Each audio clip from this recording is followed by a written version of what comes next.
Les indispensables avec Lucille de Villers. Bonsoir Lucille. Bon, alors il devait aujourd'hui normalement se tenir un grand sommet ministériel à Londres et finalement c'est un flop.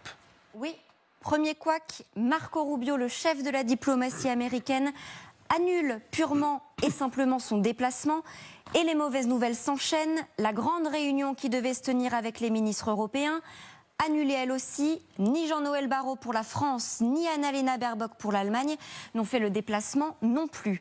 Ah bon ? Résultat, ce qui devait être une réunion ministérielle s'est transformé en une réunion de conseillers, à minima, avec autour de la table, côté américain, un seul homme, Keith Kellogg, l'émissaire pour l'Ukraine, qui ces dernières semaines était passé au second rang. Pour la délégation française, Emmanuel Bonne, le conseiller d'Emmanuel Macron, et Frédéric Mondoloni du Quai d'Orsay, un haut diplomate. Pour l'Allemagne, Jens Plotner, le conseiller à la sécurité nationale. Seul entretien bilatéral au niveau ministériel, les Anglais et les Ukrainiens. Un déclencheur à tout cela, le refus catégorique de Zelensky de répondre favorablement à la reconnaissance de la Crimée russe,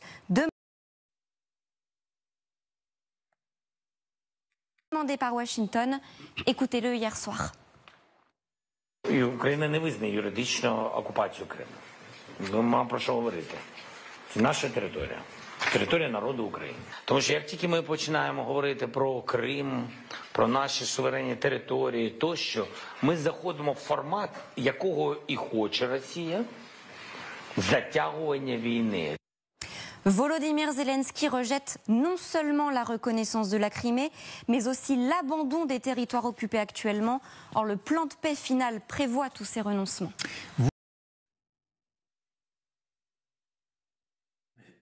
Vraiment ? Vous nous direz dans un instant en détail la réponse au vitriol de Donald Trump à ce refus que nous venons d'entendre de Volodymyr Zelensky. Mais d'abord, Lucille, ce fameux plan, que dit-il précisément ?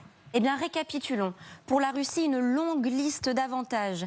La reconnaissance des 4 oblasts déjà conquis, plus la Crimée.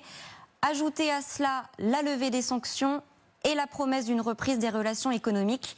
Tous ces points, Moscou en avait fait des exigences. Côté Ukraine, le plan est beaucoup plus amer. Pas de mention claire des fameuses garanties de sécurité. Aux dernières nouvelles, la participation des États-Unis n'y figure pas. L'adhésion à l'OTAN, oublié.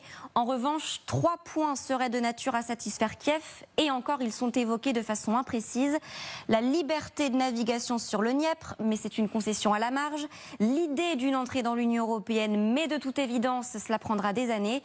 Et une reconstruction du pays, financée par qui ? Comment ? Ça n'est pas mentionné non plus. Et donc, je le disais en introduction de cette émission, il y a quelques minutes, la colère de Donald Trump après le refus de Volodymyr Zelensky, en particulier sur cette notion de reconnaissance de l'annexion de l'Ukraine. Oui, Donald Trump vient de réagir aux propos de Volodymyr Zelensky sur la Crimée et avec une incroyable violence. Le président ukrainien se vante. L'Ukraine ne reconnaîtra pas la Crimée. C'est très préjudiciable car la Crimée a été perdue il y a des années. Si Volodymyr Zelensky veut la Crimée, pourquoi ne s'est-il pas battu pour elle ? Et il conclut, vous allez le voir, ce sont des déclarations incendiaires comme celle de Zelensky qui rendent si difficile le règlement de cette guerre. Merci beaucoup, Lucille. Tout le monde s'en fout apparemment.